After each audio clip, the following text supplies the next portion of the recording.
Madinah.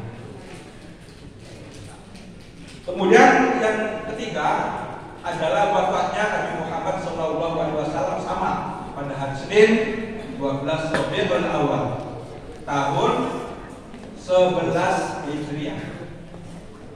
Ketika tahun 10 Hijriah Nabi Muhammad itu naik haji. Rasulullah haji sama sekali tahun 10 Hijriah sama sekali. Ketika haji itu turun wahyu. Al-yauma akmaltu lakum dinakum wa atmamtu 'alaikum ni'mati wa raditu lakumul Islam dinan. Al-yauma pada hari ini akmaltu lakum dinakum, aku sempurnakan bagimu agamamu. Wa atmamtu 'alaikum ni'mati, dan aku sempurnakan nikmatku. Wa raditu lakumul Islam dinan, dan aku rela Islam sebagai agama. Ketika turunnya ayat ini, beberapa sahabat Nabi termasuk Abu Bakar nangis. Apa nangis?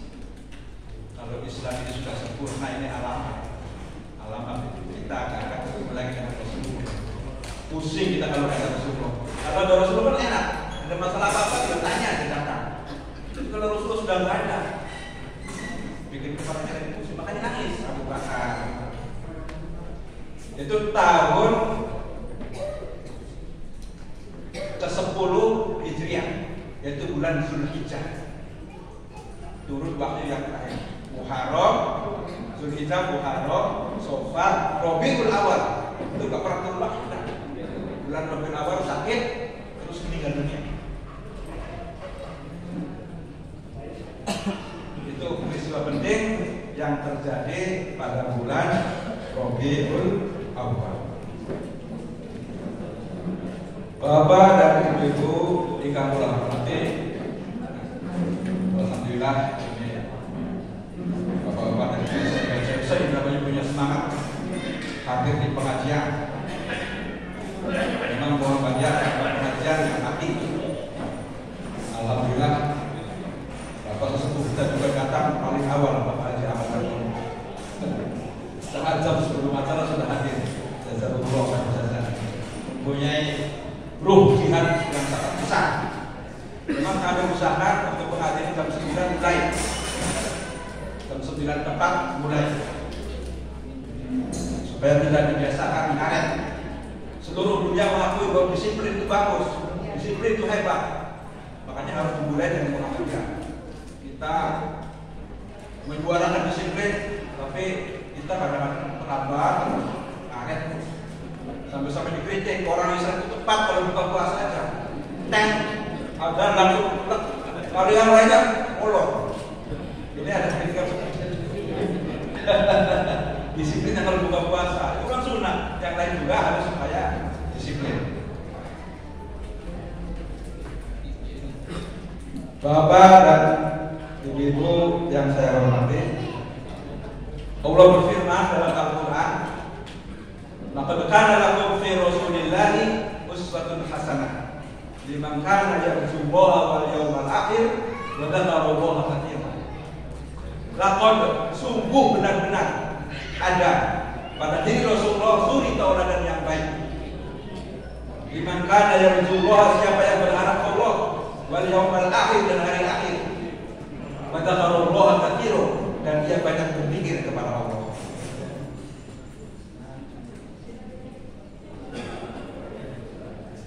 Siapa yang mengharapkan rahmat Allah, liman kana yarjullah, siapa yang mengharapkan rahmat Allah, siapa yang mengharapkan kasih sayang Allah, hendaklah dia berusaha semampu-mampunya untuk meneladani Rasulullah SAW. Siapa yang mengharapkan kebahagiaan hari akhir, hendaklah berusaha semampu-mampunya dia untuk meneladani Rasulullah. Siapa yang meneladani Rasulullah adalah wa dzakarallaha katsiran. Dia banyak berzikir kepada Allah. Zikir itu kata Jangan baca Al-Quran, sholat wajib, sholat sunnah, itu termasuk berzikir kepada Allah dan lain-lain. Orang yang meneladani Rasul itu banyak berzikir kepada Allah. Tapi sholat pikir dulu, istighfar 3 kali, subhanallah 3 kali, alhamdulillah 3 kali, Allahu Akbar 3 kali, terus disempurnakan sholat qobliyah, ba'diyah, syukur-syukur ditambah sholat duha, syukur-syukur kita berusaha menerapkan Rasulullah, hendaklah kita itu banyak-banyak berzikir kepada Allah Subhanahu wa Ta'ala. Ayat ini ada kaitannya dengan perang Ahzab, yaitu tahun ke-5 Hijriah. Perang Ahzab itu pelopornya adalah orang Yahudi. Orang Yahudi di Madinah nggak senang melihat kemajuan orang-orang Islam yang berkembang terus. Wah, gawat ya. Bisa-bisanya kita ini hancur oleh orang-orang Islam. Maka orang-orang Yahudi di Madinah memprovokasi kabilah-kabilah di Mekah dan lain-lainnya supaya menyerang Madinah. Kekuatan Madinah orang Islam itu sekitar 3.000 pasukan. Itu pun gabungan orang Kristen, orang Yahudi. Mereka itu sudah ada perjanjian jaga Madinah. Kalau Madinah diserang, orang Nasrani, orang Yahudi, orang Islam bersatu menghadapi mereka. Tapi mereka itu malah provokasi. Kita hancurkan Madinah, kita hancurkan orang Islam. Kalau dengan 10.000 pasukan, pasti Madinah hancur. Maka terkumpullah 10.000 pasukan akan menyerang kota Madinah. Orang Islam itu punya intelijen, punya mata-mata, punya telik lapor ke Rasulullah. Dan Rasulullah ini Madinah akan diserbu dari berbagai macam kabilah di sekitar Mekah dan sekitarnya itu jumlahnya sekitar 10.000 pasukan akan menghancurkan umat Islam di Madinah. Akhirnya Rasulullah bermusyawarah dengan para sahabatnya, bagaimana ini Madinah mau dihancurkan oleh kabilah-kabilah di Mekah dan sekitarnya. Akhirnya atas saran Salman Al-Farisi, ya Rasulullah, dulu kami di Persia kalau akan diserang oleh musuh yang besar, kami membuat tarik.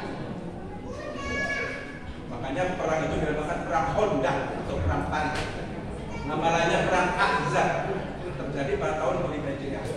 Disepakati oleh Rasulullah, baik kita buat tarik. Nah, ketika itu Rasulullah bekerja keras, itu menjadi teladan dalam membuat tarik. Saya baca dalam buku itu tariknya sepanjang 5 km. Yang lainnya bukit tadi kan buat tarik. Yang akan dimasukkan oleh musuh buat tarik 5 km panjang. 1.000 orang buat tarik. Lebarnya 4 sampai 5 meter. Dalamnya 3 meter. Memburu waktu mereka datang, tarik harus sudah jadi.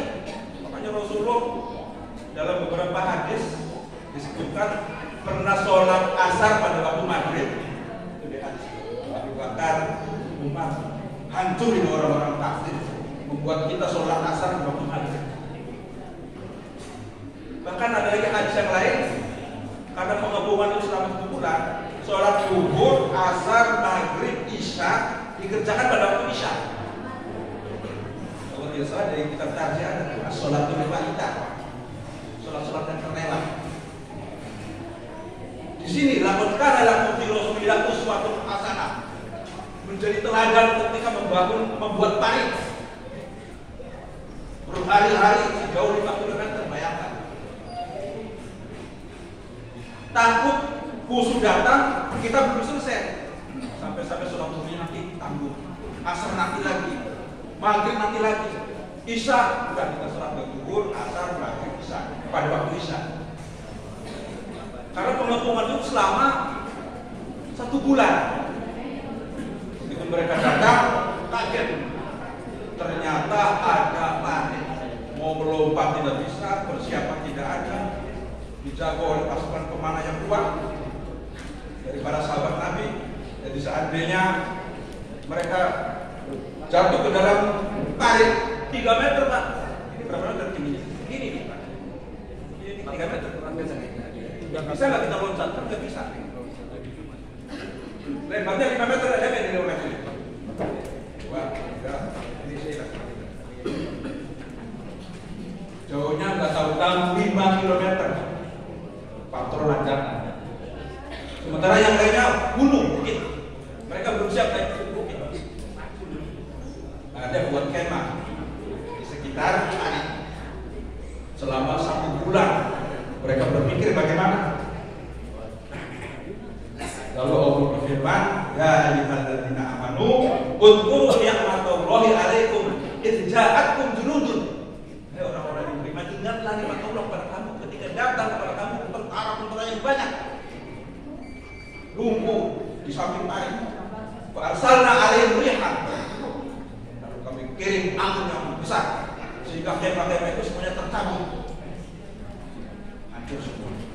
Wajulu dan lantarola juga ada tentara-tentara yang terlihat sehingga mereka itu gentar. Akhirnya semuanya pulang kembali ke kabilahnya masing-masing.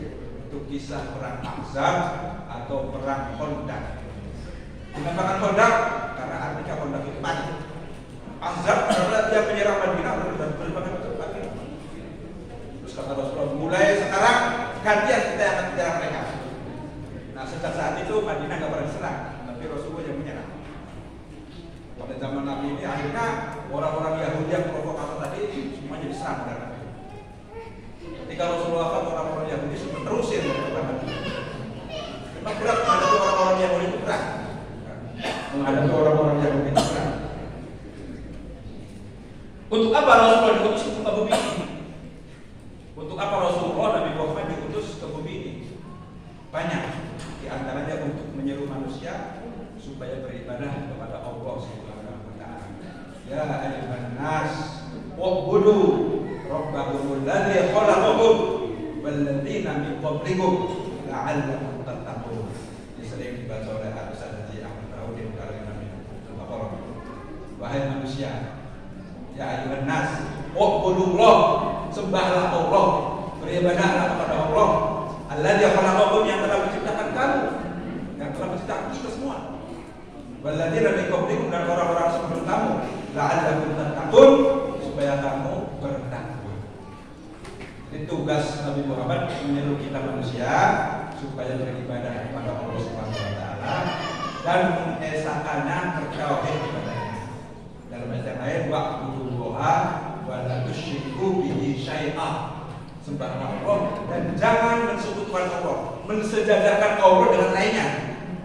Itu musyrik, dosa yang paling besar. Kalau ada orang Islam minta ke kuburan para wali, meminta, ya Allah, tolong saya ini, wahai kuburan wali siapa? Meminta ke kuburan wali, misalnya Syekh Kuro, supaya jangan punya laris, supaya jangan jodoh. Itu kan mensejajarkan Allah dengan kuburan para wali. Itu musyrik, dosa besar. Innahu man yusyrik billah faqad harrama Allahu 'alaihi jannah. Siapa yang berbuat syirik terhadap Allah, Allah haramkan dirinya masuk surga. Termasuk perbuatan syirik adalah orang yang suka pakai jimat, entah itu sabuk, cincin, supaya kepala senjata, supaya selamat. Itu termasuk syirik, nggak boleh. Orang Islam itu harus anti jimat, khususnya orang-orang Muhammadiyah. Kalau orang pakai jimat itu musyrik, dosa besar. Yang menyelamatkan itu hanya Allah saja, bukan jimat. Jadi kalau orang yang pakai jimat itu dia keyakinannya yang menyelamatkan itu Allah, apa jimatnya itu. Ada orang naik haji bawa jimat. Padahal haji itu kan tauhid. Baik Allah Taala, la syarika laka baik. Tidak ada sekutu bagi bahwa buat jimat supaya selamat. Ucapan dengan perbuatan berbeda. Aku bilang misalnya, kita pasrah tawakal kepada Allah, kita berusaha dengan sebaik-baiknya. Itu tujuan Rasulullah diutus ke muka bumi ini supaya beribadah, kita yang beribadah kepada Allah, tidak berbuat syirik. Kemudian Rasulullah bersabda, innama bu'ithtu liutammima makarimal akhlaq. Sesungguhnya aku diutus ini untuk menyempurnakan budi pekerti yang baik. Rasulullah diutus ke muka bumi ini supaya kita umat Islam mempunyai al-akhlaqul karimah, supaya mempunyai budi pekerti yang luhur, budi pekerti yang baik. Itu Rasulullah diutus ke muka bumi. Su'ilat Aisyah an khuluqi Rasulillah sallallahu alaihi wasallam. Faqalat kana khuluquhu al-Qur'an. Siti Aisyah ditanya tentang akhlak Rasul. Siti Aisyah menjawab, kana khuluquhu al-Qur'an. Akhlak Rasulullah itu adalah Al-Qur'an. Rasul itu Al-Qur'an yang berjalan. Rasul itu hafal Al-Qur'an 100% tanpa menghafalkan. Jadi begitu turun wahyu, selalu berikut pada taksa. Rasulullah enggak lupa. Kalau kita kan menghafalkan amal tasawuf satu bulan, amal tasawuf demikian. Seumur hidup apa-apa menghafalkan. Kalau Rasulullah begitu tuh waktu saluk riuka, fala nggak bisa, tidak lupa. Illa masya Allah, itu kehendak Allah. Jadi kita dengan Rasulullah beda. Rasul itu hafal Al-Quran 100%. Kalau kita berapa persen? Wallahu a'lam. Ya syukur-syukur udah hafal sama, bisa untuk imami ya. Jangan sampai orang Muhammadiyah belum hafal juz amma. Mulai sekarang hafalkan juz amma dari amal tasawuf sampai pulau 12. Insya Allah kalau hafal sekarang bisa imami sholat tarawih, bisa imami sholat berhana, dan imami sholat jadah. Kemudian Rasulullah itu paham Al-Quran 100%. Kalau kita kan banyak ayat-ayat yang belum paham. Jangankan tas kita, Umar bin Khattab pernah mengatakan, aku belum paham Al-Quran 100%. Itu Umar bin Khattab. Apalagi kita. Hanya khairukum man ta'allama Al-Quran wa 'allamahu. Sebaik-baik kamu adalah orang yang mau belajar Al-Quran dan mengajarkan. Terus apapun profesi kita, Al-Quran dibaca. Sebagai insinyur, sebagai nelayan, sebagai petani, sebagai pedagang, tetap Al-Quran dibaca. Apapun profesi kita sebagai guru, baca Al-Quran. Baca Al-Quran, kata Ustaz Ahmad Durus, sebagai zikir. Ala bidzikrillah tatma'innul qulub, dengan zikir hati ini akan tenang. Kalau kita baca Al-Quran, hati ini tenang. Hati ini akan tenang. Kata siapa? Kata Allah. Ala bidzikrillah tatma'innul qulub. Kemudian Rasulullah itu mengamalkan Al-Quran 100%. Karena hulukuhu Al-Quran. Al-Quran yang hujan Rasulullah. Kalau kita semampu-mampu kita, sebisa-bisa kita, sesuai dengan kemampuan kita, mastataqtum fattaqullaha mastataqtum. Bertakwalah kepada Allah sesuai dengan kemampuan kamu. Semampu-mampu.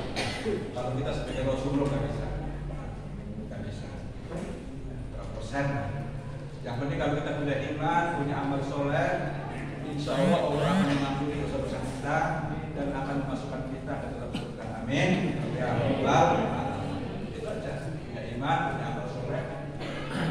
Belum 100% menghafal Al-Quran, belum 100% menghafal Al-Quran, belum 100% menghafal Al-Quran, tapi insya Allah kalau kita punya iman, punya amal soleh, walau ajrun ghairu mamnun, akan diberi pahala yang tidak akan putus, yaitu masuk ke dalam surga.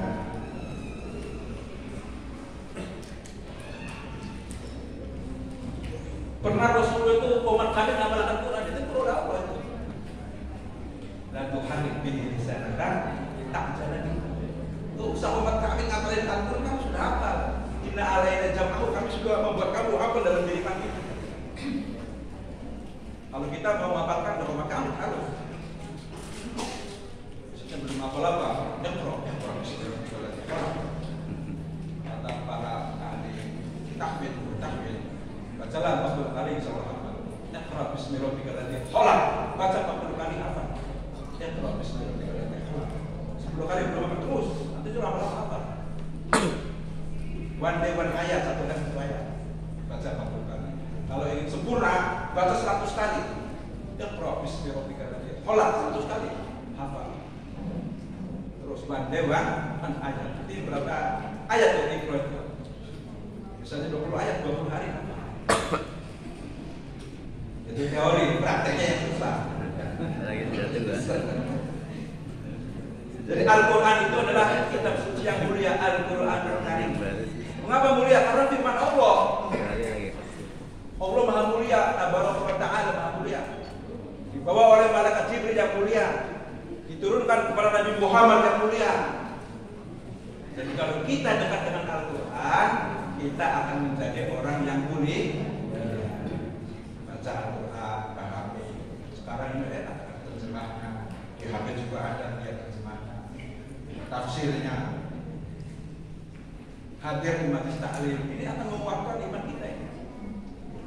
Jangan sampai kita umat Islam ini, warga Muhammad ini jauh dari majlis taklim. Jangan sampai kita ini jauh dari masjid. Jangan sampai kita ini jauh dari Al-Quran. Udah akan jauh dari kemuliaan kemuliaan, jauh dari masjid, jauh dari Al-Quran, jauh dari majelis taklim, maka kita tidak akan menjadi orang yang mulia. Kalau yang mulia dekat dengan Al-Quran, baca Al-Quran, aktif hadir di majelis taklim, pelopor, pelopor, sudah macam acara berangkat, pelopor, lokomotif terdepan. Kemudian dekat dengan masjid. Jangan sampai pulang atau ke masjid. Jumatan aja ditinggalkan. Sibuk di pasar, sibuk di sawah. Al-Quran taruh aja di rak sampai nggak pernah dibuka. Majelis taklim malah, majelis taklim itu isinya apa sih? Orang-orang yang susah. Kita ini kaya, uang banyak, mobil banyak, sama banyak. Apa majelis taklim?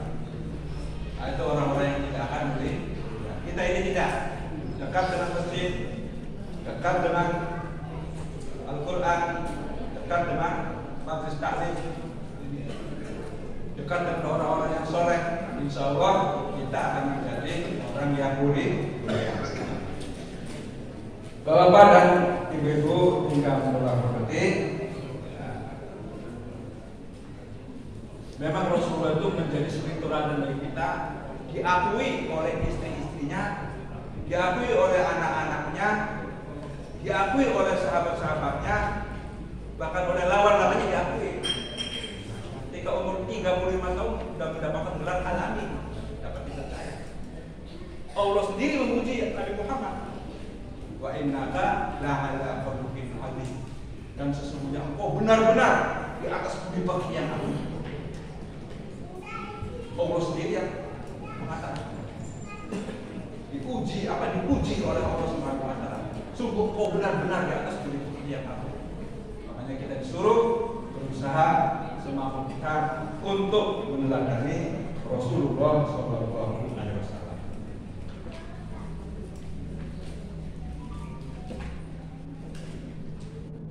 Kata Abu Bakar sahabat Nabi, seandainya pelana untaku hilang, maka akan aku temukan jawabannya dalam Al-Quran. Itu kata Abu Bakar. Kata Umar lain lagi, Al-Quran adalah menjawab segala tanya. Jadi kalau kita bertanya apapun, punya problema apapun, jawabannya ada dalam Al-Quran. Kalau kita lagi punya masalah, terus baca Al-Quran itu terpampang jawaban-jawabannya. Ini. Problema apapun itu ada jawabannya dalam Al-Quran. Masalah apapun ada jawabannya dalam Al-Quran. Makanya kata Umar bin Khattab, Al-Quran itu menjawab segala. Karena itu kita harus selalu dekat dengan Al-Quran. Insya Allah akan bisa memecahkan segala macam problema kehidupan. So, mau tanya apa saja jawabannya ada dalam Al-Quran. Misalnya kepala sekolah tanya, bagaimana supaya sekolah saya ini maju, paling maju, punya banyak. Sekolah-sekolah yang lain itu kalau di sekolah saya, gimana caranya? Baca Al-Quran itu ada jawabannya.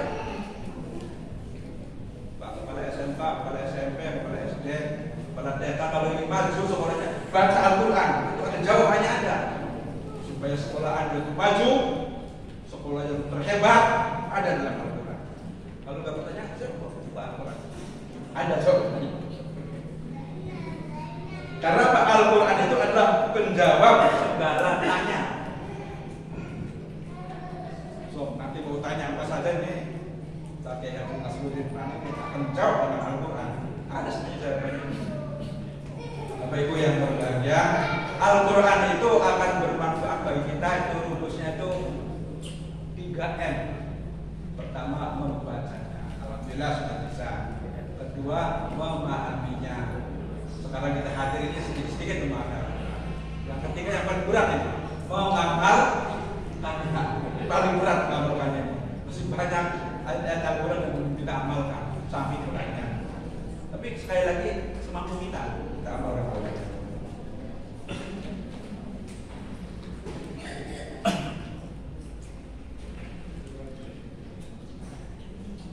Bapak dan Ibu yang kula hormati, jadi tugas Nabi Muhammad diutus ke muka bumi ini untuk menyeru manusia supaya beribadah kepada Allah, supaya kita ini menyembah Allah, tidak menyembah.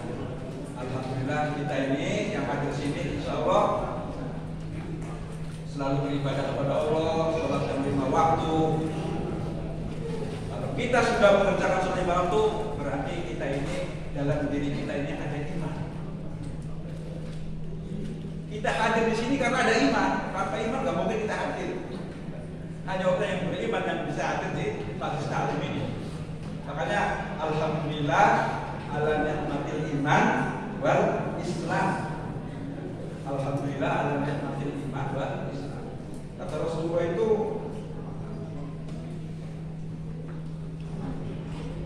banyak ada orang yang dicintai oleh Rasulullah tapi tidak mau masuk Islam, tidak terima. Namanya Abu Thalib. Makanya Rasulullah nangis ketika Abu Thalib itu mau meninggal dunia. Rasulullah di sampingnya Abu Lahab, Abu Jahal, orang-orang tokoh kafir. Ya nikul la ilaha illallah. Wahai Muhammad, ucapkan la ilaha illallah. Lirik lagi ke golongan Abu Hamzah. Apakah kamu mau ikut agama Muhammad? Agama anak muda itu kamu kan lebih tua, pelopor. Beliau merasa membuka Nabi Muhammad. Ya nikul la ilaha illallah. Sampai akhirnya meninggal, Abu Thalib belum mengucapkan la ilaha illallah.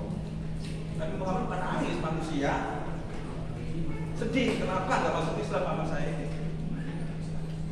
Sehingga turun wahyu, innaka la tahdi man ahbabta walakinna Allaha yahdi man yasha. Sungguhnya engkau tidak bisa memberikan hidayah kepada orang yang kau cintai, tetapi Allah akan memberikan hidayah kepada siapa yang dia kehendaki. Kita ini orang yang dapat hidayah. Alhamdulillah ala ni'matil iman wal Islam. Wa maka dari nafsin antum mina illa biiznillah. Tidaklah satu jiwa itu beriman kecuali atas izin dari Allah. Kita ini dapat izin dari Allah untuk beriman. Alhamdulillah. Dari 8 miliar penduduk bumi, hanya 2 miliar yang muslim. Kita ini termasuk di antara 2 miliar. Minoritas.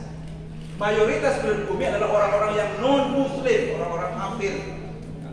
8 miliar, 2 miliar yang muslim, berarti kita cuma seperempatnya. Itu yang Islam.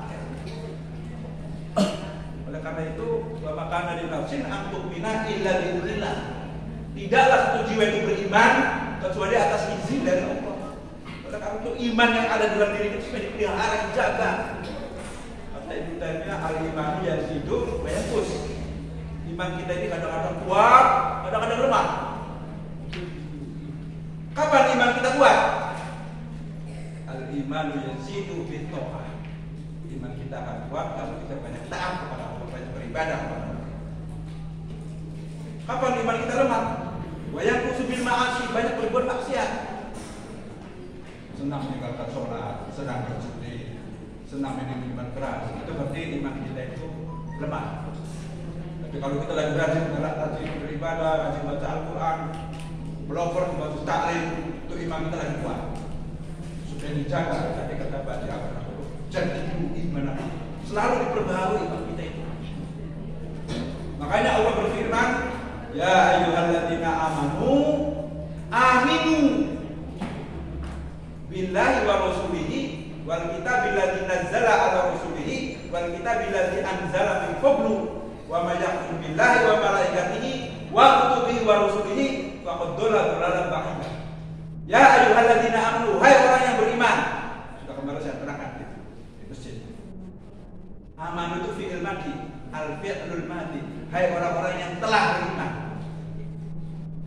Aminu, berimanlah. Fi'lul amri, kata kerja yang menunjukkan sekarang dan yang akan datang. Hai orang-orang yang telah beriman, pertahankan imannya sekarang ini. Aminu, pertahankan imannya sampai yang akan datang. Jangan sampai iman kita lepas dari diri kita. Bagaimana caranya? Baca Al-Quran, sholat, dekat dengan masjid, aktif di majelis taklim, bergaul dengan orang-orang yang soleh. Insya Allah iman kita akan kuat.